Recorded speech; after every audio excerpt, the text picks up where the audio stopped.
Friends, ఈరోజు different వేలో మామిడికాయ పచ్చడి ఎలా పెట్టుకోవాలో అనేది చూపిస్తున్నాను. మేము సేల్ చేస్తుంటాం కదా, రెగ్యులర్గా హోమ్మేడ్ ఫుడ్ బిజినెస్ చేస్తూ ఉంటాము. అందులో ఒక పార్ట్ ఇది మామిడికాయ బిజినెస్ అండి. చూడండి, పెద్ద పెద్ద కాయలు ఉన్నాయి.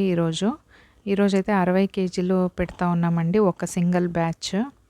చూడండి, ఇలా రాత్రి అది నీళ్ళలో నానపెట్టేసుకొని కడిగి ఆ తడి లేకుండా ఆరపెట్టేసామండి. పొద్దున్నే ప్రతి ఒక్క కాయని తుడిచేసి నీట్గా ఇలా అన్నీ ఒకే సైజు ముక్కలుగా చేసుకొని అందులో ఉండే జీడి, తర్వాత ఒక ప్లాస్టిక్ లేయర్ వస్తుంది కదా, దాన్ని కూడా తీసేసామండి. నేను ఇక్కడ టాటా సాల్ట్ వాడుతున్నానండి. 8 గిన్నెల మామిడికాయలు కొలతకి 1 గిన్నె ఉప్పు అయితే సరిపోతుందండి. మీరు గ్లాస్ కొలతలకైతే 8 గ్లాసులు మామిడికాయలు పీసెస్ అయితే 1 గ్లాస్ ఉప్పు వేసుకుంటే సరిపోతుంది. తర్వాత తగినంత పసుపు వేసుకోండి. ప్రిజర్వేటివ్స్ లాగా పనిచేసేది ఇవి రెండే అండి. మేమైతే ఎటువంటి ప్రిజర్వేటివ్స్ లేకుండా ఐటమ్స్ సేల్ చేస్తాం కదా, అందుకనేసి మీకు డైరెక్ట్గా అదే చూపిస్తున్నాను ఈరోజు.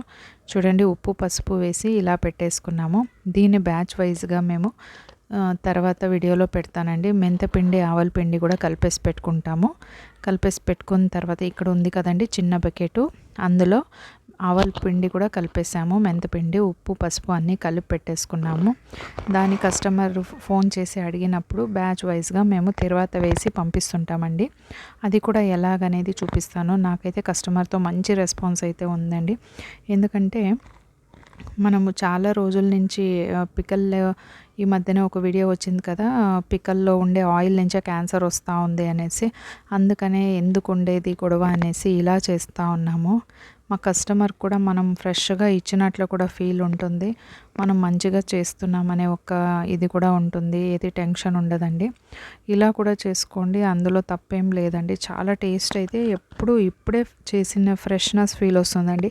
ఆ కారం, తర్వాత ఇంగువ, ఆవాలు, నూనె అనేది ఫ్రెష్గా వేసి ఇచ్చినప్పుడు ఎంత బాగుంటుందో పికల్లో. మీరు కూడా ఒకసారి ట్రై చేయండి. అది వీడియో నెక్స్ట్ పెడతానండి.